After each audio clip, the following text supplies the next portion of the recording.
स्वागत है आपका। देख रहे हैं आप सी न्यूज भारत। आपके साथ मैं हूं श्वेता तिवारी। 6 दिसंबर कहने को महज सिर्फ एक तारीख, पर इस तारीख के अंदर आस्था, भावना, उत्तेजना, क्रोध, आक्रोश और हिंदू चेतना का पुनः जागरण सब कुछ है। कोई इस दिन को शौर्य दिवस, तो कोई काला दिवस, तो कोई संविधान निर्माता बाबा साहेब भीमराव अंबेडकर के महानिर्वाण दिवस के रूप में मना रहा है। बस अंतर सिर्फ केवल भावना का है। कहीं साहस की भावना है, तो कहीं क्रोध और बदले की, तो कहीं समर्पण की। तारीख एक पर मायने अलग अलग।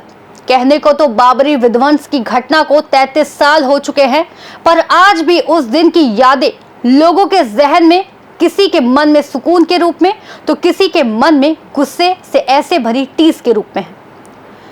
पर आज भी लोग 6 दिसंबर की तारीख को महज एक दिन ही नहीं, बल्कि एक ऐतिहासिक घटना के रूप में ही याद करते हैं, जिसमें हिंदू चेतना का पुनः जागरण हुआ था। और इसके बाद पूरे देश, विशेषकर देश की आर्थिक राजधानी मुंबई में हुए सांप्रदायिक दंगों में हुई सैकड़ों लोगों की मौत की पीड़ा को भी कोई भूल नहीं सकता, क्योंकि इन दंगों में चाहे हिंदू हो या मुसलमान, सिख हो या ईसाई, सबने अपनों को खोया था।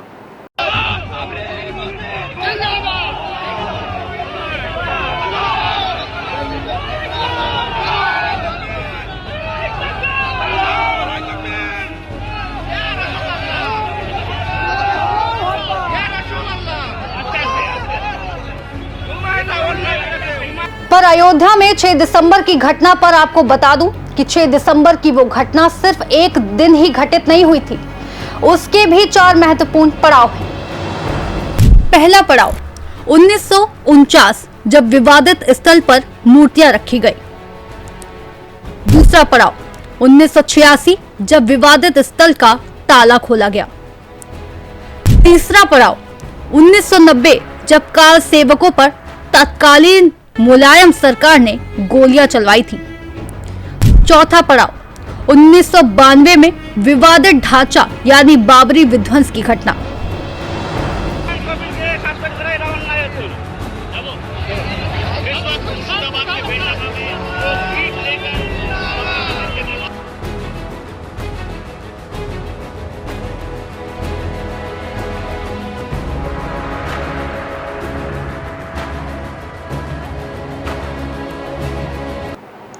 पर 6 दिसंबर की घटना में सबसे बड़ी भूमिका 30 अक्टूबर और 2 नवंबर 1990 में हुई घटना थी, जिसमें उत्तर प्रदेश के तत्कालीन मुख्यमंत्री मुलायम सिंह यादव ने अयोध्या में बढ़ रहे कार सेवकों के हुजूम के आक्रोश को देखते हुए निहत्थे कार सेवकों पर गोलियां चलवा दी थी, जिसमें सरकारी आंकड़े के अनुसार 2 दर्जन से ज्यादा कार सेवक मारे गए थे।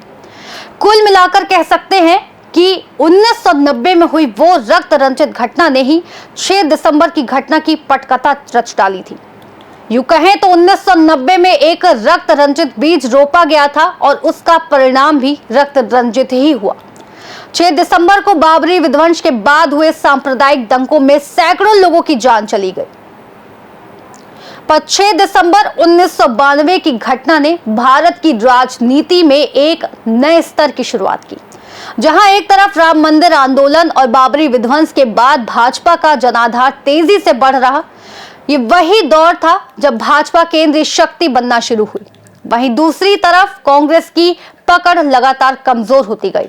अयोध्या विवाद को संभालने में कांग्रेस पर दोहरी नीति अपनाने का आरोप लगा और परिणाम स्वरूप कांग्रेस का पारंपरिक वोट बैंक कमजोर हुआ और उत्तर प्रदेश में धर्मनिरपेक्ष छवि को अपनाते हुए ही क्षेत्रीय दल पनपते गए और मजबूत होते गए। ये वही दौर था जब मुलायम सिंह यादव मुस्लिमों बन गए और लोगों में एक अलग नाम से प्रचारित हो गए, मुल्ला मुलायम।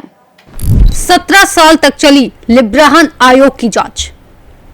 इन 33 सालों में लगातार पाकिस्तान के आतंकी संगठनों ने भारत में कई आतंकी घटनाओं को अंजाम दिया, जिसमें सैकड़ों की संख्या में लोग मारे गए।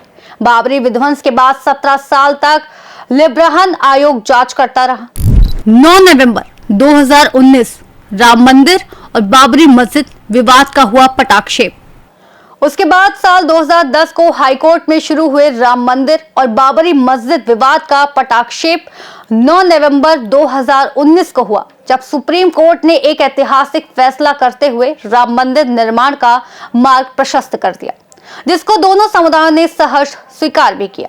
5 अगस्त 2020 प्रधानमंत्री मोदी ने अयोध्या में भगवान राम के मंदिर का किया शिलान्यास।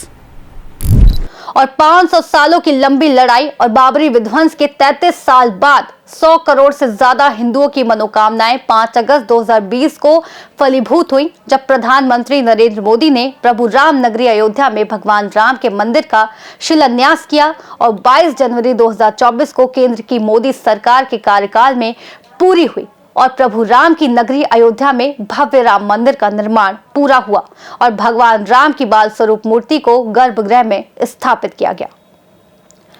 पर आज भी 6 दिसंबर की तारीख को संवेदनशील महसूस करते हुए सुरक्षा व्यवस्था को चौकन्ना और दुरुस्त रखने के निर्देश दिए जाते हैं। राम मंदिर के फैसला आने से पहले इस तारीख को लेकर हर व्यक्ति के मन में भय के भाव उत्पन्न हो जाते थे, जो कभी आज भी लोगों के मन में बसे हुए हैं। 25 नवंबर 2025 नई बाबरी मस्जिद बनाने का ऐलान। पर आज भी इस तारीख को कुछ लोग अपनी राजनीतिक मंशा को पूरा करने के लिए बेहतर दिन मानते हैं। इसलिए पश्चिम बंगाल के भरतपुर विधानसभा से विधायक हुमायूं कबीर ने 25 नवंबर को पश्चिम बंगाल के मुर्शिदाबाद जिले के बेलडांगा में बाबरी विध्वंस के 33 साल बाद 6 दिसंबर को ही अयोध्या की बाबरी मस्जिद की तर्ज पर एक दूसरी बाबरी मस्जिद बनाने का ऐलान किया था, जिसके तृणमूल कांग्रेस प्रमुख और पश्चिम बंगाल की मुख्यमंत्री ममता बनर्जी के निर्देश पर विधायक हुमायूं कबीर को पार्टी से निष्कासित कर दिया गया था। 6 दिसंबर 2025 पश्चिम बंगाल के बेलडांगा में नई बाबरी मस्जिद की रखी गई आधारशिला। फिलहाल कड़ी सुरक्षा व्यवस्था के बीच टीएमसी से निलंबित विधायक हुमायूं कबीर ने शनिवार को अयोध्या की बाबरी मस्जिद की तर्ज पर बनने वाली मस्जिद की आधारशिला रखी।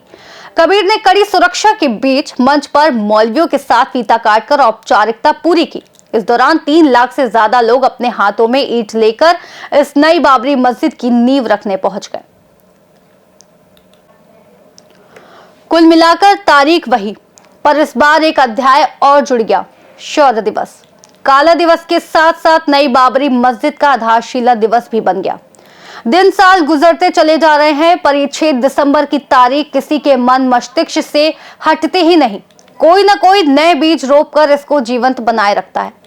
अब देखने वाली बात होगी कि नई बाबरी मस्जिद बनाने के नाम जो बीज पश्चिम बंगाल में हुमायूं कबीर ने रोपा है, वो बीज रक्त रंजित ना हो, क्योंकि सियासत कोई भी करे पर जान आम उस जनता की ही जाती है।